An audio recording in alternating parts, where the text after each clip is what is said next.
Ayer y Sí. empezamos, ¿vale? Bueno, pues muchas gracias, Sergi. Saludaros a las personas que estoy viendo en pantalla y también a las que no veo. Eh, Reconozco, bueno, no solo a Lucía y a ti, sino veo ahí a José Manuel Souto, viejo amigo que conoce bien pues la historia que voy a contar, porque él también tiene una que en muchos aspectos coincide, porque, en fin, cuando tuvimos ocasión de encontrarnos, pues las inquietudes eran muy similares, ¿no? Y bueno, a Bernardo le reconozco del otro día, de verle en pantalla, y están dos personas que quisiera saludar especialmente, que son Mirta y Ana, que el otro día estuvieron en unas jornadas de educación infantil y que yo quiero que estén aquí porque las quiero convencer de este tipo de profesionalidad, porque yo creo que ellas la tienen y, bueno, tienen que avanzar en ella, ¿no? Por lo tanto, me encanta que estén aquí, aunque esto va un poco de ciencias sociales y ellas pues están en otro nivel, pero bueno, yo también estuve no en infantil, pero sí en primaria y vale perfectamente para, es decir, no es una cuestión que sea ni de secundaria ni del ciclo superior de la EGB, porque además lo que voy a contar nunca es, diríamos, para imitarlo, ¿no? Nunca es en el sentido de decir voy a hacer lo que hace este, porque, diríamos, sí que quisiera que fuera así, pero lo que tenga de estructural, no lo que tengan de decisiones concretas, ¿no? Las decisiones concretas cada cual las tiene que ir tomando. Sí defiendo lo que cada cual tiene que configurar su pequeña pedagogía, pero lo mío solo es un ejemplo de que se puede hacer, pero no de que se tenga que hacer así. No, yo no soy divulgador de un método que vaya a pasar a la historia y tal. Y quiero también saludar a Lucía, que, bueno, pues que yo sé que está en esa línea y que va a seguir durante muchos años y que además, bueno, pues en muchos aspectos nos va a superar a mí y a su querida madre, que luego la tendremos en pantalla también, porque ha sido una gran profesional que hemos trabajado pues en colaboración durante mucho tiempo, ¿no? Así que Muchas bueno, gracias. Buenas tardes a todos. me siento muy bien, muy arropado y bueno, como siempre hay una cierta pelea con el tiempo, pero, pero no nos vamos a agobiar con eso, ¿no? Porque, bueno, yo creo que va a caber todo en esta tarde, ¿no? Bueno, a ver si funciona bien el PowerPoint y no tengo que salir y volver a entrar. Si ocurriera una desgracia así, pues eh, me esperáis. A ver, compartir y yo creo que voy a compartir, sí, yo creo que está saliendo el menú adecuado para compartir el PowerPoint, sí, está aquí. Ayer salió todo perfecto en la prueba que hice con Sergi, o sea que sería pues un boicot de alguna mano extraña que no saliera bien hoy. Pasa que esto va un poco lento, pero en cuanto aparezca aquí el PowerPoint, pues ya lo compartimos. Hoy vamos a ver el capítulo tercero, cuarto y quinto de ese libro, que ya digo, ya lo dije desde el principio, no se trata de una biografía pues, de un personaje nada extraordinario, sino que el libro lo que trata es de, de ser un ejemplo de que se puede hacer lo que aquí se dice, más o menos, ¿no?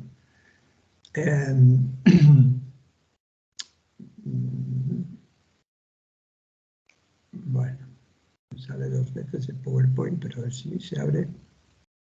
Bueno, ¿ya lo veis? Espero que sí. Vamos a ir a... Este era el principio de la charla.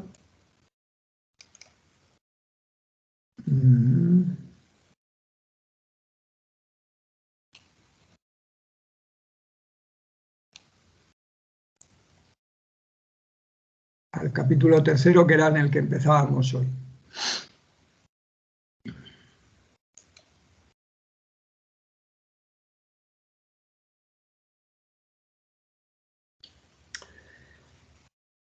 Espero que todo vaya bien. Si me hacéis alguna indicación de que se ve bien. Está perfecto. Perfecto, bueno, muy bien. Pues este es el capítulo 3 del libro, que se titula El lustro de las ideas duraderas y la gratificante profesionalidad. Fijaros que estamos hablando de los años 82 al 87, o sea que hace un montón de años, con lo cual el contenido concreto de algunas de las cosas o de algunas de las decisiones que yo tomaba, si lo hubiera que hacer hoy, habría que hacerle una revisión, sobre todo en función de la evolución histórica que hemos tenido de entonces acá, ¿no? Porque como veíamos el otro día en las jornadas de educación infantil, el cambio social se aceleró enormemente, sí, y está en un proceso de aceleración. Cada vez más, como dice Mariano Fernández Enguita, estamos en un cambio intrageneracional, de manera que los niños que están naciendo hoy, o que son pequeñitos hoy, o que están en infantil o en primaria, pues van a ser unos adultos que ya el mundo de adultos va a ser muy distinto al que tienen ahora como niños. Y ya es bastante distinto el que tienen ahora como niños al que hemos tenido nosotros, ¿no? Entonces, claro, esto no se puede dejar atrás en la enseñanza. De manera que algunas de las cosas que yo diga, por ejemplo, cómo enseñaba, pues habría seguramente que cambiarlas y repensarlas, ¿no? Sin embargo, se titula El lustro de las ideas duraderas porque yo algunas cosas las mantendría, ¿no? Como pensamiento de fondo, ¿no? La gratificante profesionalidad, pues significa pues que fueron los años de mi vida en los que estuve como más satisfecho porque estaba donde quería, ¿no? Estaba con alumnado del ciclo superior de la EGB, que hoy están pues en la secundaria obligatoria, y luego en un contexto de reformas bastante ilusionantes. Lo que pasa que enseguida vimos que una cosa era lo que se decía y otra cosa era por dónde iba pues la burocracia del Estado y demás, ¿no? Pero bueno, fue una época en la que yo trataba de poner en orden ideas, porque como sabéis venía de atrás, venía de la facultad y venía de descubrir el conocimiento. Yo siempre fui muy racionalizador, quería racionalizar la práctica docente, entonces quería leerlo todo, quería, bueno, pues organizar todo el pensamiento, aclararme bien de qué tipo de conocimiento era el conocimiento pedagógico, qué tipo de práctica era la nuestra, porque ya sabéis que hay gente que pues plantea que bueno, que es un arte, otros quieren reducirlo a una tecnología. Yo no estaba de acuerdo ni con una cosa ni con otra, no se puede reducir tecnológicamente, pero tampoco es un arte, o yo no quería, por lo menos que mi enseñanza fuera una cuestión que saliera de mí, ¿no? de mi expresividad como artista con la palabra o delante de los alumnos, ¿no? Sino que yo quería darle los mayores fundamentos posibles. Igual que hay conocimiento para otros aspectos de la vida, pues tiene que haber conocimiento que nos permita racionalizar la práctica docente, ¿no?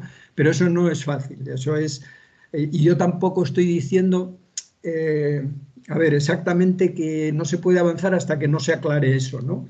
Aunque el libro que habéis leído, la gente de Teoría y Praxis, que sois los convocantes y los que habéis leído y trabajado en parte este libro, fijaros, recordaréis que el tema 1 se titula Complicaciones teóricas e ideológicas imprescindibles para plantearse cualquier cuestión referida a la enseñanza institucionalizada. Pero esto no quiere decir que hasta que no me aclaren eso no puedo avanzar. No, ese es un capítulo que tenemos que tener abierto, ¿no? Ir aclarando cuáles son los conocimientos que debemos buscar, ¿no? No como otros que hacen, pues, por ejemplo, pues eso, un panfleto antipedagógico y dicen esto de la pedagogía es de los pedagogos y esto es pura palabrería y esto es lo que está matando la enseñanza, y ya con eso se lo liquidan y ya miran por otra parte y no se preocupan más. Estos descartes así, nada más que haciendo atribuciones falsas y más bien en muchos casos ignorantes a lo que es la pedagogía o lo que es el pensamiento sobre la educación, pues yo no, en fin, los combato realmente, ¿no? Yo creo que no solo en la pedagogía o no solo en las ciencias de la educación, sino también en otras disciplinas, hay un conocimiento que nosotros tenemos que utilizar para pensar la enseñanza, ¿no? Y un poco eso lo disfruté en esos años porque lo pude aplicar, hacer y no tanto aplicar, no me gusta mucho la palabra aplicar, porque aplicar es como tener algo y luego ir a la práctica con ello, ¿no? Pero sí interactuar con ello, ¿no? Pues, por ejemplo, otro capítulo que tenía abierto, pues como yo era profe de sociales, tuve la suerte de que el director, a quien se lo he agradecido, incluso después de jubilado, hemos tenido intercambios epistolares y no paro de darle las gracias, así como le hacía otras críticas a otras cosas, de que cuando llegué al colegio me cedió la materia esta y yo la daba en sexto, séptimo y luego en séptimo y octavo. Llevaba 2 cursos siempre al mismo tiempo y bueno, aquí pude realizarme realmente como docente, ¿no? Luego tuve que adaptarme a otras circunstancias y tampoco quiero decir que haya sido un desgraciado en absoluto, ¿no? Hay que adaptarse a las circunstancias, pero bueno, fijaros, pues yo venía de estudiar geografía y yo tenía que enseñar geografía y claro, este era un capítulo abierto que yo tenía, pero ¿qué geografía? Porque todo el mundo decía, sí, no hay que enseñar la geografía de cabos y golfos, ¿no? Bien, la geografía memorística, vale, todos estábamos de acuerdo, eso ya en los movimientos de renovación pues se hablaba mucho de eso, ese memorismo había que superarlo y tal, sí, pero es que hay muchas geografías, ¿no? Y yo, por ejemplo, por eso pongo aquí geocrítica, porque esta revista, bueno, revistilla parece un poco despectivo, pero no lo es, ¿no? Yo he aprendido muchísimo de ella, es la revista que dirigía, no sé si lo sigue haciendo, Horacio Capel, y donde se hablaba de los distintos paradigmas de la geografía, y aquí, claro, encontrabas muchos apoyos para pensar por dónde tirar. Está la geografía, la teoría revolucionaria, la geografía social alemana, la geografía social francesa, que esto muchas veces en la facultad no se trabajaba, ¿no? Y entonces fijaros que yo no solo llegaban varios ejemplares al departamento y yo me quedaba con uno siempre. Y cuando no conseguía tenerlo lo fotocopiaba y yo mismo le ponía así un cartoncito, una portada por fuera y me lo guardaba porque era para mí un manual. Es decir, no era solo saber geografía, sino también qué geografía enseñar, porque depende y tampoco se quiere decir que uno se tenga que cerrar a un paradigma determinado y cerrar los ojos a todos los demás, porque nunca diríamos la verdad está solamente en una parte, sino esto lo veremos después, ¿no? Para ver el tipo de formación que yo quería hacer con mis alumnos tenía que tomar decisiones sobre la materia, ¿no? Y esto es importante porque esta sí que es una idea duradera, que no es lo mismo la disciplina que se enseña en la universidad que la que se enseña en secundaria o la que se enseña en primaria, o también el conocimiento que se enseña en infantil. Digo esto en honor de Mirta y de Ana, ¿no?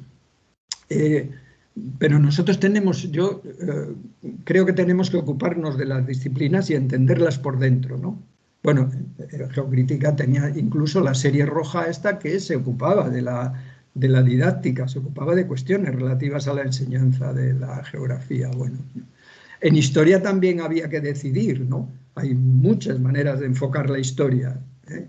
Yo bueno, pues tenía el pensamiento que tenía, yo era materialista, como hemos contado en los capítulos 1 y 2, pues de pronto me encontré con esto porque esto no me lo habían mostrado a mí en la facultad, esto no lo conocí yo en la facultad, lo conocí después con este autor, Mauro Olmeda, que tiene un desarrollo de toda la historia pues según el materialismo histórico, ¿no? Y entonces esto, bueno, pues coincidía plenamente con la interpretación que quería yo ir enseñándoles a mis alumnos de la historia, aunque fuera en el ciclo superior de la EGB, pero a mis alumnos no les costaba tanto trabajo distinguir entre lo que era la estructura, la infraestructura y la superestructura ideológica, cultural, etcétera. Y bueno, diríamos, sí, ya sé que no lo entienden al nivel de un catedrático universitario, seguramente yo tampoco, ¿no? Pero ellos lo van entendiendo a un nivel y saben pues lo que son las fuerzas productivas, las relaciones de producción, eso ya, porque, bueno, es muy largo esto, ¿no? Pero a lo mejor si no atenemos a las etapas del desarrollo de Piaget, pues te dicen que eso no se puede enseñar todavía porque tienen, bueno, sí, no tienen el pensamiento abstracto tan desarrollado como lo puede tener pues un alumno, pues ya que esté terminando el bachillerato o que esté ya en la facultad, sí, pero los conceptos y los principios no van de 0 a 100, es decir, no se entienden del todo en un momento determinado de la vida y nada antes. No, se van desarrollando poco a poco, diríamos igual que el significado de las palabras. No tiene lo mismo, el mismo desarrollo para un alumno de infantil que para un adulto, ¿no? Pero, bueno, podemos ir tirando de manera que yo utilizaba este enfoque de la historia, ¿no? Y qué más da que dijeran los programas una cosa que otra. Si yo reconvertía aquello dándole la estructura que viene o que es consecuente con un entendimiento del materialismo histórico, ¿no?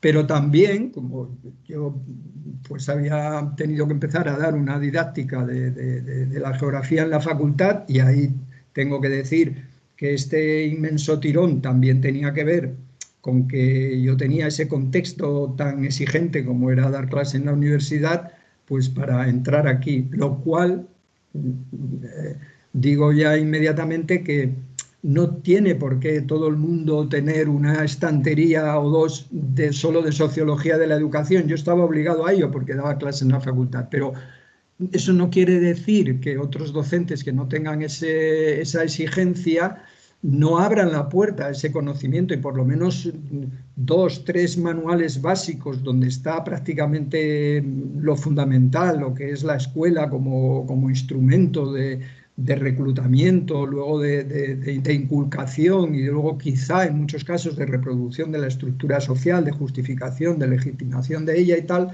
pues eso tenemos que saberlo todos, ¿no? No todo el mundo tiene que saber todo, pero bueno, yo tampoco sé tanto de sociología, ni sabía tanto de sociología de la educación como podría saber Carlos Lerena, Mariano Fernández Enguita o Julio Carabaña o quien sea, ¿no? Por supuesto que no sé lo que ellos, pero algo hay que leer de eso. Pero esto vale lo mismo también en infantil, es decir, que tenemos que saber un poco de las funciones de la escuela y no tenemos todos que suscribir al 100% cuáles son las funciones de la escuela, pero es un capítulo que tenemos que abrir en nuestra vida porque para ser un buen profesional tenemos que conocer algo de la institución en la que trabajamos. Diríamos algo a favor y algo en contra. ¿Qué papel cumple, pero también qué papel se dice que cumple y que no, y que, bueno, es más bien enmascara otras realidades, ¿no? De manera que la crítica de la escuela también la tenemos que trabajar, ¿no? Pues yo eso pues le dedicaba mucho tiempo, muchas horas, y con eso no realmente hacía unidades didácticas, pero eso te enseña mucho a entender la institución en la que estás y a no estar todo el día quejándote porque mucha gente entiende la enseñanza pues diciendo, bueno, esto está para enseñar a los alumnos pues esta materia que yo tengo, ¿no? Yo como soy profesor de física, pues esto está para enseñar física. Y lo que no funciona es culpa del Estado y es culpa de no sé cuánto, pero bueno, vamos a ver, hombre, pero tú estás trabajando en una institución, entiendes algo de la institución, porque hay profesores de historia que enseñan historia y que no estudian nunca historia de la escuela, y cómo ha surgido y qué funciones ha cumplido a lo largo de la historia y cuáles puede estar cumpliendo ahora. Pero entonces, ¿cómo eres capaz de interesarte por la historia como disciplina y no interesarte por la historia de aquello que tienes entre manos? Es que eso resulta incomprensible, ¿no? Bueno, se puede luego, diríamos, entender por otro tipo de razones, de posición social, etcétera, etcétera, de estatus que uno quiere tener, etcétera, ¿no? Bueno, lo mismo de la psicología, ¿no? Estos son libros que yo pues cojo en mi pequeña biblioteca familiar, que la tengo ahí abajo, y bueno, pues lo cogí y les hice una fotografía, que era lo que más influyó en mí en aquel momento leyendo psicología. Pues había que leer, pues bueno, pues hoy pues sobre Vygotsky, mira, Cuadernos de Pedagogía, publicó un número y bueno, ahí ya para acercarse a él ya está. Pero claro, si quieres más tienes que ir y profundizar en su pensamiento. A mí me venía muy bien porque también era un pensamiento materialista y explicaba al individuo no de una manera rusoniana de dentro a fuera, sino que Vygotsky entiende el individuo como una creación social también, como el individuo se desarrolla como un ente en el cual la sociedad influye mucho, ¿no? Influye mucho, no, le crea prácticamente. No le crea absolutamente, porque hay siempre una iteración del dentro y fuera, pero bueno. Pero ya más en concreto, pues por ejemplo, pues, si vas a enseñar geografía, pues una profesora de la Facultad de Oviedo, Pura Gil Carnicero, tenía una magnífica tesis sobre los conceptos geográficos. Ella había seleccionado una serie de conceptos, claro, depende de la geografía que cojas, tú vas a desarrollar otros conceptos, por lo tanto la tesis no te decía todo, pero sí explicaba cómo se desarrollan los conceptos geográficos en el niño, ¿no? Bueno, pues aquello era interesante. Y esa idea de cómo se va desarrollando un concepto, pues yo veía que tenía que saber algo de eso, ¿no? Bueno, la relación entre el lenguaje y el pensamiento, bueno, en fin, quiero decir que es otro capítulo que yo leía y sobre el cual... Pero es que luego está todo lo relativo a la teoría del currículum o la teoría de la enseñanza, que a veces, bueno, se solapan los términos, ¿no? Pero fijaros, investigación y desarrollo curricular, la pedagogía por objetivos, pues ahora pues habrá ya a lo mejor alguna publicación, yo no la conozco porque ahora no estoy leyendo como en aquel tiempo, ¿no? Pero sobre la pedagogía por competencias podríamos decir, ¿no? Y tendrá su crítica y yo ya un poco de crítica sobre el asunto ya la tengo, ¿no? La investigación como base de la enseñanza, sobre los objetivos, pues hay de todo, asuntos más tecnicistas como definir objetivos, cómo se definen los objetivos, bueno, etcétera, etcétera. Otros tan interesantes como estos son ideas de larga duración para mí, el pensamiento del profesor, pues y cuando leía aquello y decía, pues sí es verdad, es que esto no está reconocido suficientemente, el papel del pensamiento del profesor. Claro, ellos se interesaban por él como objeto de investigación. Yo me interesaba por él como sujeto que lo tenía y que lo reivindicaba, pero no lo reivindicaba para hacer lo que me diera la gana, lo reivindicaba para tener que cultivarlo, ¿no? Entonces, bueno, todas esas eran, diríamos, lo que luego se llamarían fuentes del currículum. Como dice alguno, pues son inagotables, porque los lugares donde podemos aprender y aprender a relacionar eso con la enseñanza, pues son muchos, ¿no? Bueno, ahí es donde yo voy elaborando lo que llamo ideas de larga duración, como por ejemplo, para mí fue un descubrimiento el concepto de modelos de proceso, ¿no? Y no de modelos de producto. Bueno, pues eso ya es una idea genial para mí, ¿no? Porque no te pone al servicio de unos objetivos que tienes que definir previamente porque los ha definido el Estado y luego lo vas tú y los concretas en tu clase y entonces estás peleando a ver si consigues esos objetivos y evalúas en función de ellos, ¿no? La idea de proceso es mucho más rica. Es lo de tratar de entender el proceso de la enseñanza, el proceso en el que yo tengo que sumergir a un alumno, el contexto que tengo que crear, las actividades que tengo que realizar con la expectativa de que pues, se produzcan determinados cambios, pero no es esa idea de que yo puedo definir los cambios clarísimamente y luego al final ver si los conseguí o no los conseguí, no. Hay que preocuparse más del proceso, creer en un proceso y dejar de pensar tanto en términos de fracaso-éxito si consigues un producto determinado, ¿no? El producto muchas veces no lo llegamos a saber, porque lo que los alumnos llevan consigo después de haber sido alumnos tuyos, a veces lo descubres muchos años después hablando con alguno de ellos que te dice, pues, profe, yo esto...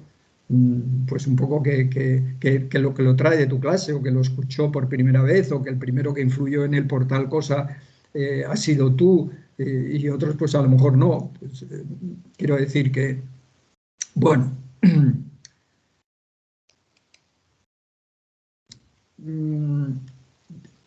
con todos esos madejas yo sacaba hilos e iba tejiendo mis clases, ¿no?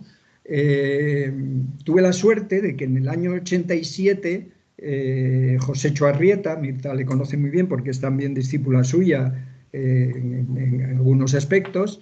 En el año 87 Josecho Arrieta, que era compañero en la Facultad de Ciencias de la Educación, que estaba dando un curso de doctorado, me dijo: tienes que venir y contar el método que tú utilizas para enseñar ciencias sociales, porque vamos a dar pues, métodos de distinto tipo y tal.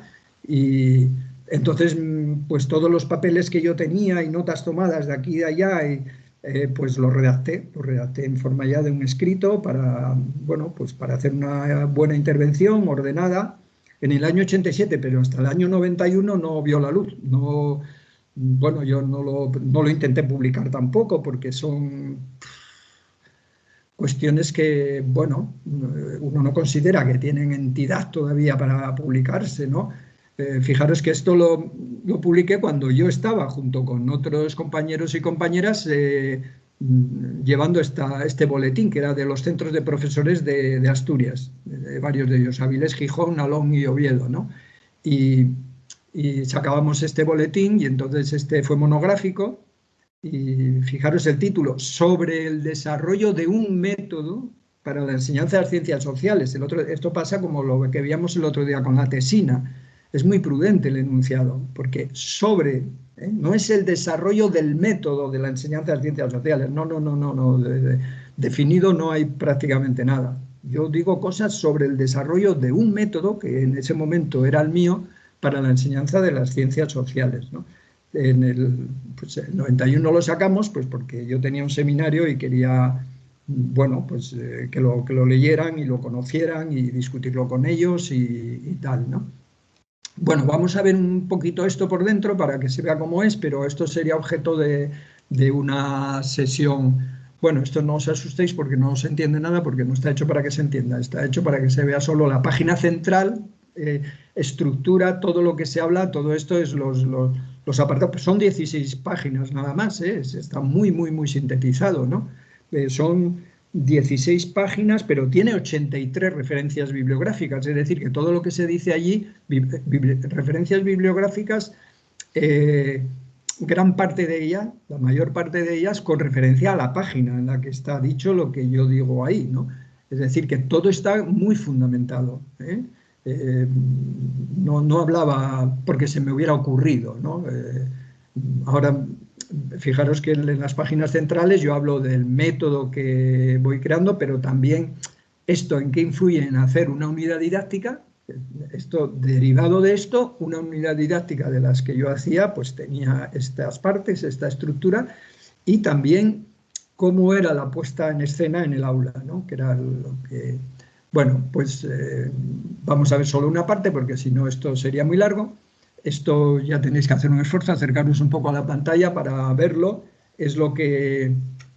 Sí, me voy a detener un poco más para que veáis, en primer lugar, que el otro día cuando yo me acercaba a los modelos didácticos, que eran los que servían... Fijaros que esto podríamos llamarlo mi pequeña pedagogía, pero yo entonces no usaba esa terminología todavía porque no me había encontrado con unas palabras, con un sintagma, diríamos, tan atractivo como pequeña pedagogía, que a mí me parece así casi como de cuento, ¿no? Es una cosa como muy literaria, una pequeña pedagogía. Nosotros, ya lo decíamos también el otro día, somos gente pequeña haciendo cosas pequeñas en lugares pequeños, ¿no? Pues eso me gusta más, pero bueno, yo usaba entonces una terminología mucho más común en el ámbito de la didáctica, ¿no? El método, ¿no?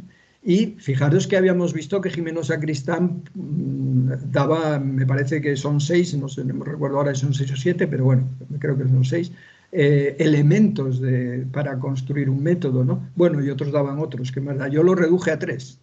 ¿Por qué? Porque yo con hablar de esto y hablar en profundidad de esto ya tengo bastante. Todo lo demás queda subsumido ahí, ¿no? Entonces yo, fijaros, si era contrario a la pedagogía por objetivos, que no digo objetivos, contenidos y actividades. Digo, intenciones. Esto ya es la rebeldía más absoluta contra la pedagogía por objetivos. Yo no tengo objetivos, tengo intenciones. Bueno, porque quería eso, pero bueno, sí, es igual. Podría haber puesto objetivos. Esto es un acto nada más que de pequeña rebeldía con las palabras, ¿no? Bueno, y yo he dicho, y sobre cada una de estas cosas voy a decir dos asuntos, diríamos, en profundidad. No voy a estar liándome mucho. Tampoco hace falta...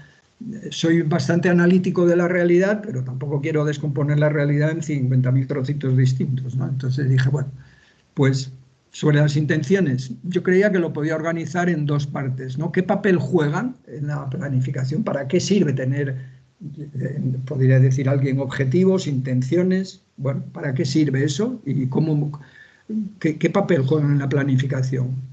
Porque en la pedagogía por objetivos juega un papel fundamental. Sin objetivos no puedes seguir pensando, ¿no? ¿Y cuál es su contenido específico? ¿No? Entonces, bueno, yo aquí hablaba, pues hacía toda una crítica a la pedagogía por objetivos. ¿Qué papel juegan? Pues no el que plantea la pedagogía por objetivos, que es el de saber antes de, pues el punto de llegada. No, no. Hay que ir una navegación más o menos apuntando al norte, pero el puerto de desembarco no se puede definir con la claridad que decía la pedagogía por objetivos, que además decía, si lo recordáis la gente que hayáis estado en esto, pues que había que formularlos nada menos que con un verbo de acción para que eso pueda ser traducido a una conducta observable. Bueno, era conductismo puro y duro. De manera que mi crítica, yo como ya había elegido también a nivel, diríamos, de pensamiento, de epistemología, sobre mi trabajo y tal, que no iba a seguir una vía conductista, sino que, diríamos, tan cientificista, sino que iba a seguir una vía crítica, como dialéctica entre la teoría y la práctica y tal, pues, bueno, era coherente con esta crítica de este conductismo de la pedagogía por objetivos, ¿eh? Y también lo es con la tecnología ahora de las competencias, ¿no?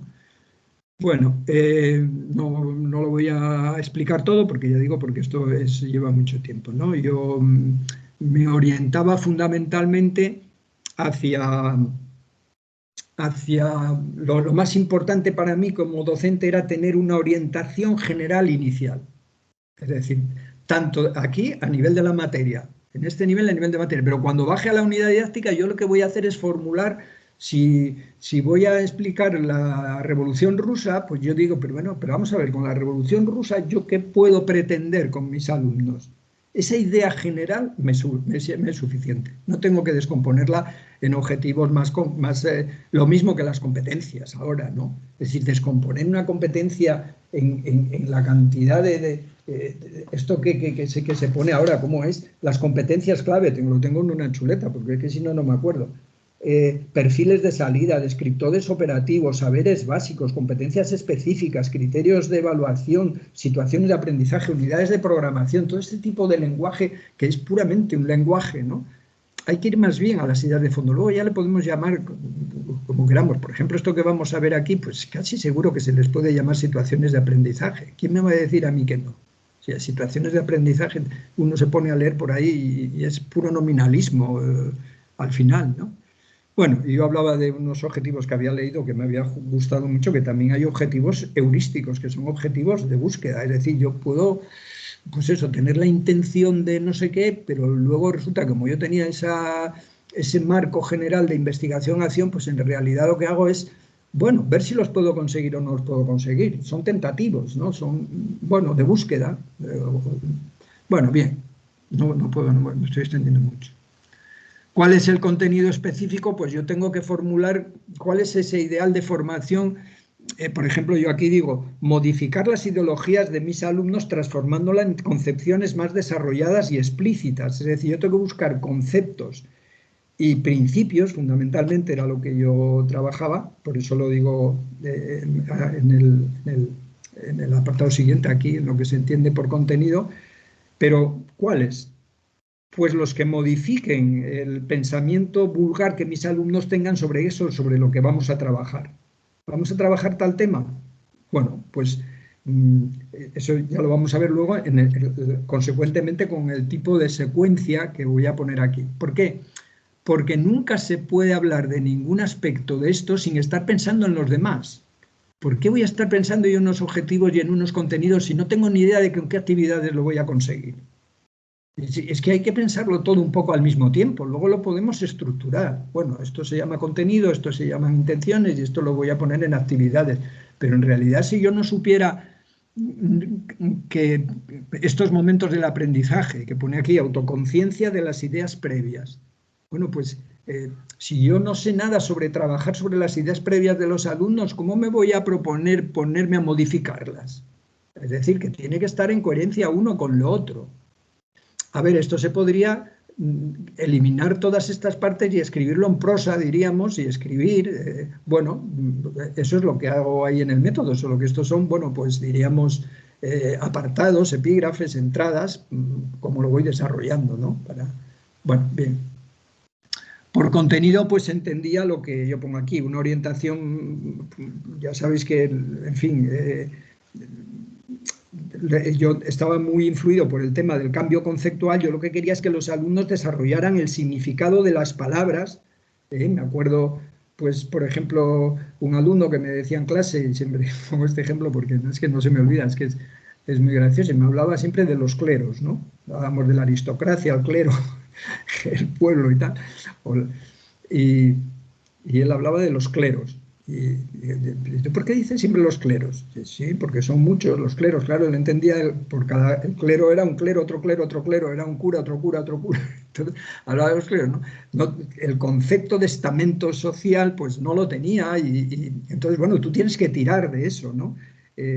Bueno, entonces para mí el tema del trabajo de los conceptos, de ver, ¿tú qué quieres decir con eso? Pero vamos a ver, ¿lo podríamos decir de otra manera? O ¿tú por qué esa palabra dónde la sacaste? ¿Y qué significa para ti? Y esto, ¿no? Y los principios como estructuras conceptuales, como pequeñas teorías que ellos tenían que tener ya, ¿no? Ese tipo de cosas era lo que era para mí la idea de contenido, ¿no? Y luego la discusión entre el valor científico y el valor formativo, eso me interesaba mucho, y explico ahí, pues, en el método, cómo entiendo yo lo que es el valor científico de un conocimiento. No es igual al valor formativo, no es igual, depende del alumno que tengamos delante. Es decir, yo sí que defiendo que hay un nivel, vamos a poner el nivel universitario, donde el valor científico es fundamental, ¿no? Pero cuando nos acercamos a un aprendiz, tenemos que, de alguna manera, por decirlo así, ¿no? Yo lo tengo también en otro gráfico, ¿no? Rebajar ese nivel de cientificidad de ese conocimiento para acercarnos a lo que el alumno ya sabe.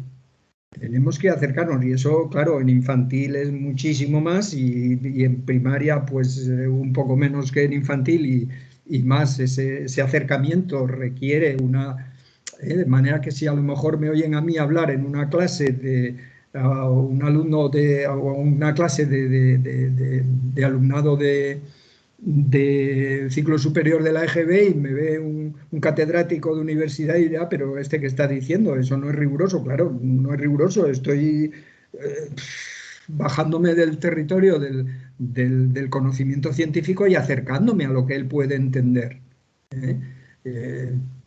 Bueno, ya en la universidad, claro, sí, pero en la universidad, cuando ya el alumno tiene un alto nivel de desarrollo conceptual, pues ya podemos entonces estar en el grado más alto, ¿no? Bueno, el tipo y la secuencia. Esto sí quisiera que os fijarais, porque esto sí que era para mí importante, y lo puede ser más adelante, igual sale. Yo seguía 4 momentos. En toda unidad didáctica tenía que pasar por 4 momentos. Uno era la autoconciencia de las ideas previas que tenían. Había estrategias de cómo emerger esas ideas previas, pues formando un debate previo en clase, pasándoles un cuestionario, hablando de eso, porque lo importante no era que yo las supiera, cuáles eran sus ideas previas, lo importante es que ellos se dieran cuenta de ellas, que ellos tenían unas ideas para abordar ese tema. Que si hablábamos de pues no sé, de los terremotos, pues ¿tú qué idea tienes de un terremoto? Pues bueno, una idea pues muy catastrofista, muy de lo que se ve en superficie, ¿no? Pero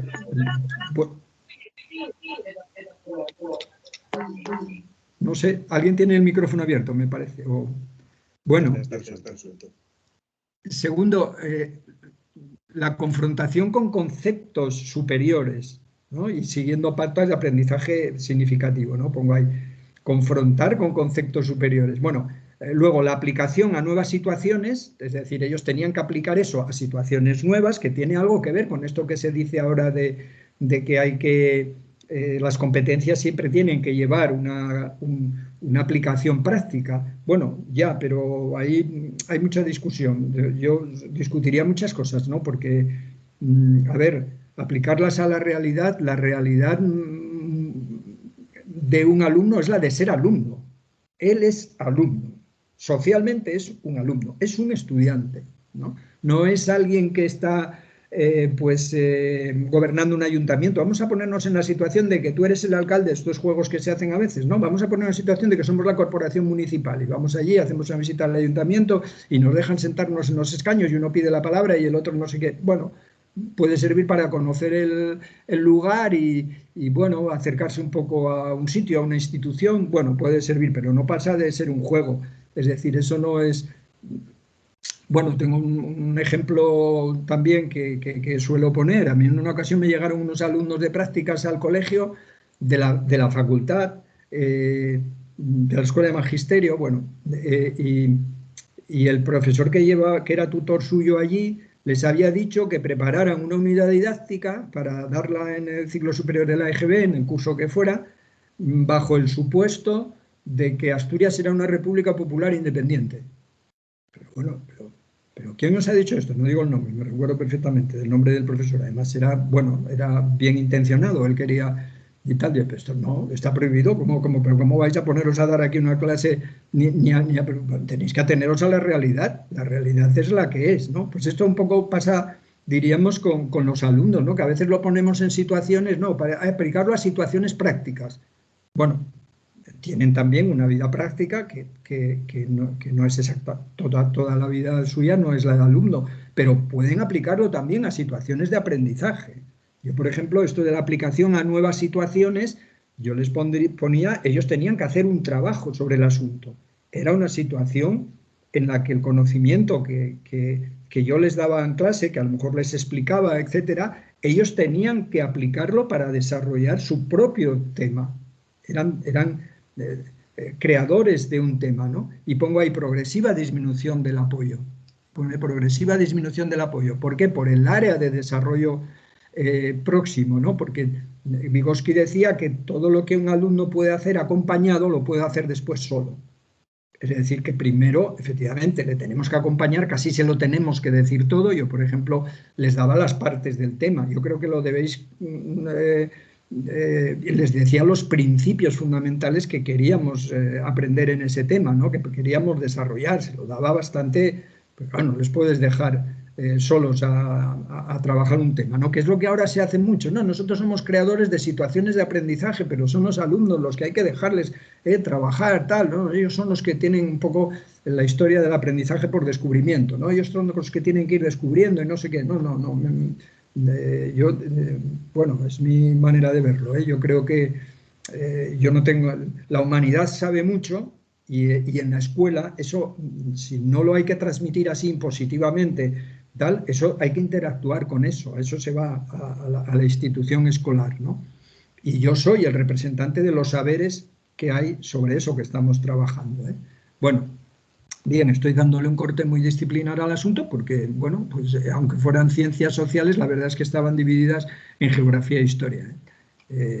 Bueno, y luego al final todo terminaba en las actividades que pues solía ser un coloquio entre nosotros, pero también preguntas más individualizadas. Bueno, ¿tú qué has aprendido en el tema? Y tal, es decir, la autoconciencia del cambio teórico y conceptual producido. El alumno tiene que saber... darse cuenta, es un poco manejar su propio pensamiento y ver cuánto lo ha desarrollado, como si es verdad, si para él esa palabra significa lo mismo antes, por ejemplo, esto que decíamos de la corteza de la Tierra y tal. ¿Qué has aprendido? Si ahora oyes esto de la corteza de la Tierra, ¿qué has aprendido? Ah, pues que está rota, que se mueve, que no está quieta, que aunque vayamos caminando sobre el terreno y parezca que no se mueve nada, pues sí, las placas se mueven y de vez en cuando se mueven demasiado y hay un terremoto, ¿no? Bueno, que ellos fueran conscientes de que habían aprendido. Bueno, decía antes que todo esto habría a lo mejor que volver a pensarlo en función de los alumnos que tenemos hoy, ¿no? Yo entonces estaba muy convencido, y lo veía además, que para muchos alumnos es muy satisfactorio aprender. El propio aprendizaje escolar produce satisfacción cuando eres consciente de él. No lo sé ahora, donde verdaderamente yo, en fin, ya tengo mis años y no estoy con ellos desde hace un tiempo y bueno, a lo mejor la escuela, el otro día lo contaba en las jornadas estas de infantil, uno que fue alumno mío, Juan Ramón, que es profesor en la Universidad de León, en un WhatsApp que nos intercambiamos, me contaba que él mismo en la facultad, todos los alumnos estaban con la tablet o con el ordenador abierto y él ya no paseaba entre ellos porque veía que tenían varias pantallas abiertas, me decía él así, literalmente, por eso lo repito, pues a veces con las últimas compras de Zara o con TikTok y a él estaban grabando, sencillamente, y no le escuchaban, diríamos, muy poco, ¿no? Porque como estaban grabando ya luego ya verían ellos en casa y tal, ¿no? Más luego estos vídeos que hay por ahí donde docentes se quejan de que les ponen un trabajo a los alumnos, pero se los hacen ya programas de inteligencia artificial y se los hacen muy bien, ¿no?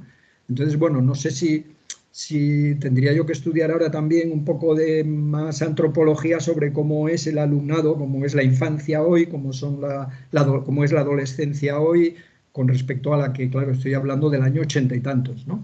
Y en el año 80 y tantos yo... quizá todavía eso se mantiene en parte, la gran satisfacción que le produce a un alumno haber aprendido y darse cuenta de que ha aprendido, ¿no?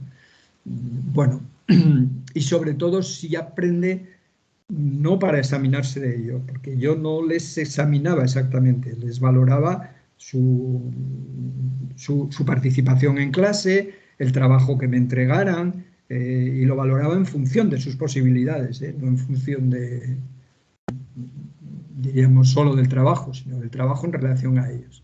Bueno, como hablo de la gratificante profesional, era gratificante, pero era de mucho trabajo. Esa es una de las carpetas que tengo por aquí, donde guardo todo. Y bueno, se titula bueno, es que el móvil mío es muy malo haciendo fotos, pero La Tierra por fuera se titula, no es un título, La Tierra por fuera.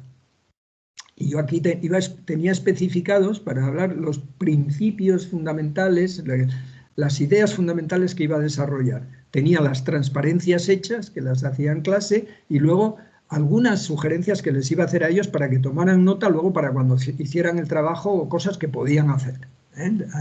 Entonces, bueno, todo esto lo hacía yo de noche en casa, hasta altas horas de la noche.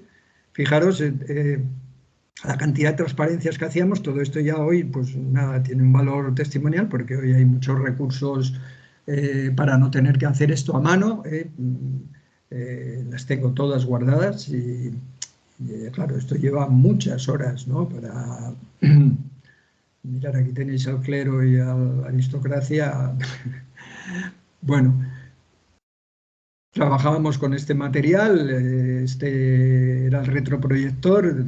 Cuando escribí el libro, pues recorrí los colegios donde estuve y en que pues ahí estaba en el cuarto del material, no se utilizaba. Le pedí por favor al director que no lo tirase, que si se iba a deshacer de él, que me llamara, que yo lo traía a casa, ¿no? Porque, bueno, yo sigo un poco el consejo de que nunca es que es de nombre imposible, ¿no?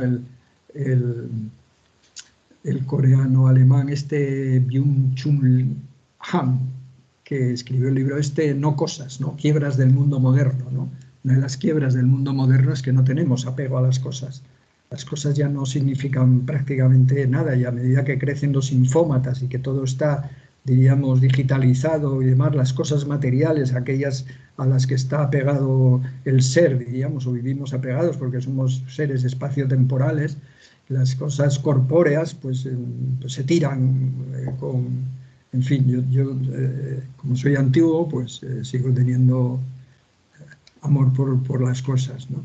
Bueno, esta es una expresión de de la gratificante profesionalidad, ¿no? Es decir, yo cuando llegaba ahí había trabajado muchísimo para dar esa clase. Es más, los conceptos que íbamos a desarrollar sobre la erosión y tal, ya se habían trabajado en clase y aquí veníamos a verlo. Bueno, como veis hay algunos alumnos que no están mirando, este no está mirando, este está mirando lo que apunta al otro y tal, bueno, pero bueno, eran muchos más, ahí solían ser 30 y tantos o así. Y bueno, disfrutaba, era una profesionalidad porque yo estaba como muy arropado, muy convencido de lo que quería hacer. Aquello que me planteaba en aquella escuela del remedio cuando decía, si alguien entrase por esa puerta y me preguntara lo que estoy haciendo, si alguien se acerca a mí en ese momento y me pregunta por lo que estoy haciendo, digo, mira, vuelve mañana o ven el fin de semana, porque si no, no tengo tiempo a explicártelo, porque tenía todo un método desarrollado y eso es enormemente gratificante porque, y esta es una idea fundamental para todo el mundo, también para Mirta y Ana, porque vale lo mismo desde infantil hasta la universidad, ¿no? Es decir, la clave está en desarrollar un interés intelectual por tu trabajo, no solo en hacer tu trabajo de manera satisfactoria, que estés bien con los alumnos, que os los paséis bien en esta excursión, que a ellos les guste haber ido, porque claro, salen de clase y bueno, pues siempre hablarán bien de ello, ¿no? Ahora estarían haciendo fotos con el móvil y tal, ¿no? No se trata solo de eso, sino que se trata de tener un interés intelectual por eso. ¿Qué está pasando con ellos? ¿Qué está pasando conmigo? Yo como mediador para que aprendan.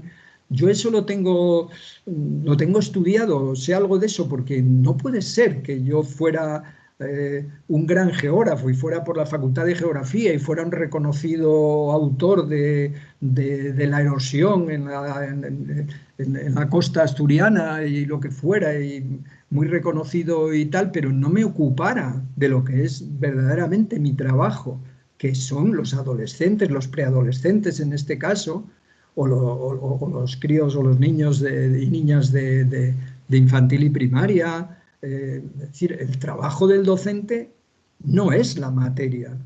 La materia debe conocerla lo mejor posible y tampoco es exactamente transmitirla, es acercarse al grado de desarrollo, es acercarse al mundo conceptual, al entendimiento de la realidad que tienen sus alumnos y acercarse a ellos y tirar de ellos hacia ese conocimiento que tú tienes y que, por lo tanto, no tienes que ir, pues eso, ¿no? El profe que sabe, y esto conocemos mucha gente, yo he conocido mucha gente que se identifica con la disciplina y todo lo demás lo que hace es, pues todo está mal, porque ellos no tienen ningún interés, las familias no se preocupan tampoco, el Estado, pues fíjate tú, ahora hay que aprobar a todo el mundo, no hay suspensos, porque antes, como si antes porque hubiera suspensos ya la gente estuviera más atenta en clase. Bueno, en fin, esa cultura de la queja. Hay que cambiar la cultura de la queja por la cultura de convertirnos en intelectuales de nuestro propio trabajo. Nosotros somos los que más tenemos que saber de nuestro trabajo. Si yo enseñaba ciencias sociales, de la enseñanza de las ciencias sociales soy yo el que tiene que saber. No puedo ir a los congresos de los psicólogos, de los historiadores, de los geógrafos, a no ser que me inviten a hablar como enseño geografía. Pero esa identificación, ese amor por la vida intelectual, pero por la vida intelectual referida a tu trabajo. Esa es una idea clave, esas son ideas de larga duración que yo sigo defendiendo, ¿no? Bueno, esos son materiales también para que ellos siguieran trabajando, no era el libro de texto, pero eran muchos libros, y muchos libros, claro, yo estos los buscaba en las librerías, tenían que tener rigor, estos libros tenían un rigor tremendo, eran con mucho dibujo, eran muy ilustrados, tenían muy poco texto y mucha ilustración, pero el texto que tenían era muy riguroso. Y bueno, pues yo les preparaba carpetas también con fotocopias de cosas porque sabía que ellos iban a buscar. Mira, ahí está Mars, aquí está Malthus, aquí está Oviedo Antiguo, la ciudad nueva, porque cuando habláramos de la geografía urbana de Oviedo y tal, pues íbamos y entonces ellos iban a encontrar eso. En los libros eso no venía, pero yo se lo dejaba, bueno, pues eso, por acercarse al alumno, por ponérselo fácil. Bueno, fácil. Para unos era fácil y para otros... Bueno, nada, esto es el método este. Esto es el alumno de un trabajo de un alumno de prácticas. Fijaros el grosor que tiene.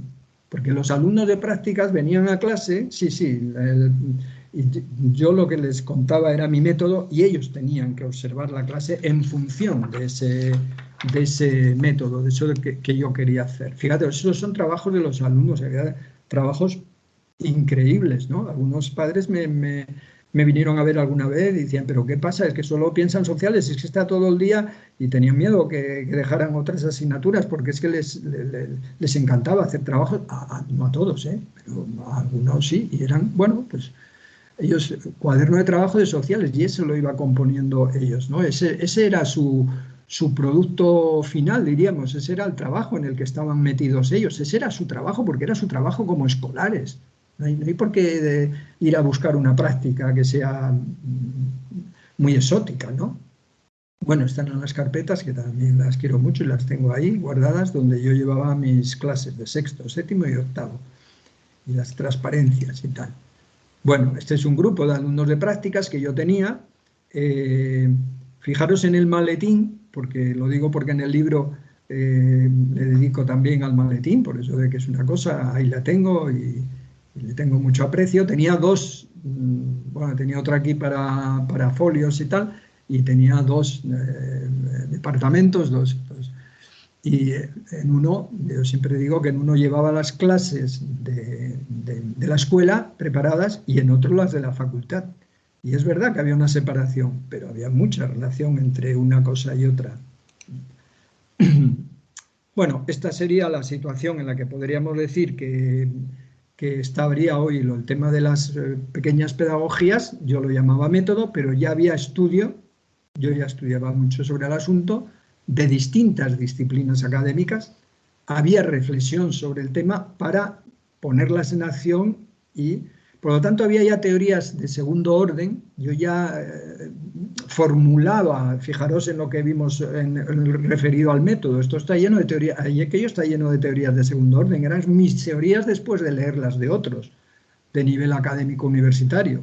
Estas son mis teorías. Y las prácticas en las que yo ya no me sometía a lo que eran las tradiciones de la escuela, hacía otras cosas muy diferentes. Lo que pasa que, bueno, pongo esta rayita amarilla porque todavía no las tenía yo como muy definidas, no tenía eso claro. Fue más adelante eh, cuando lo formalicé, ¿no? Bueno, y nos podemos ir al primer cafetito. A ver si lo hago bien. Escape. Bien, y ahora minimizo. Y ahora os tengo que ver. Ah, pues bien. Todo bien. Hola, Carmen, que ya te veo ahí.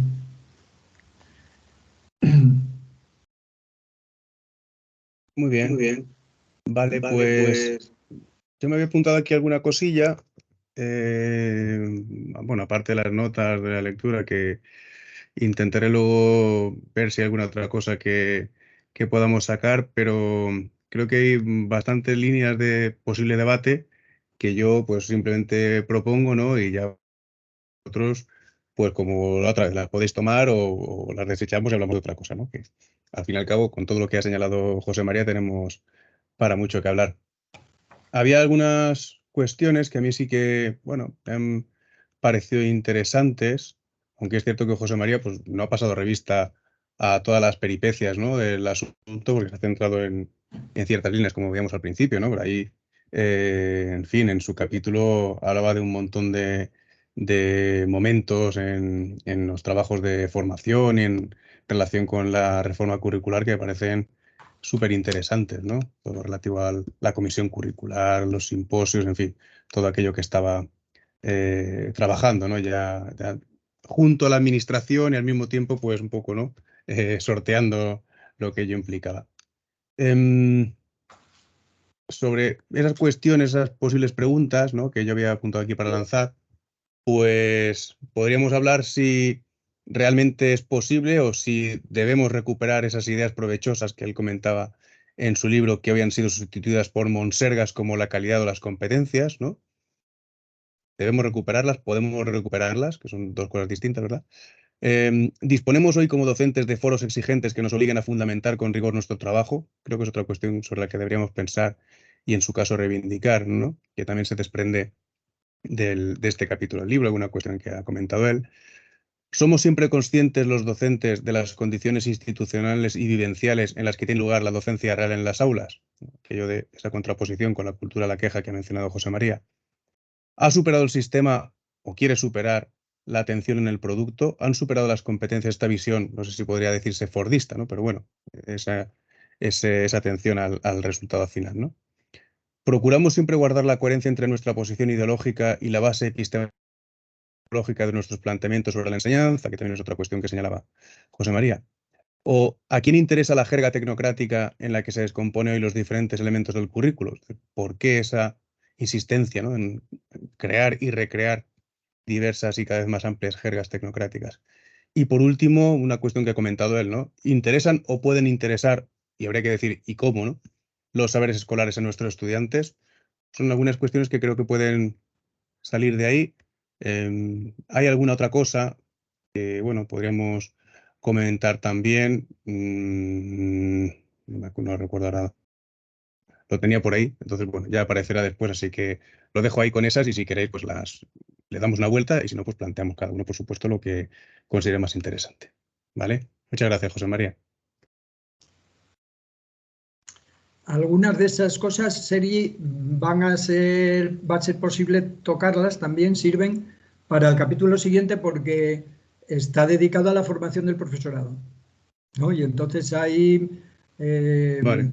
todo el tema, por ejemplo, esto de si disponemos de foros para tal y tal, Pues, viendo un poco lo que son o lo que fueron los CEPs en mi momento, y se puede entonces pensar lo que son los CEFIRES y si juegan algún papel o no y tal, ¿no?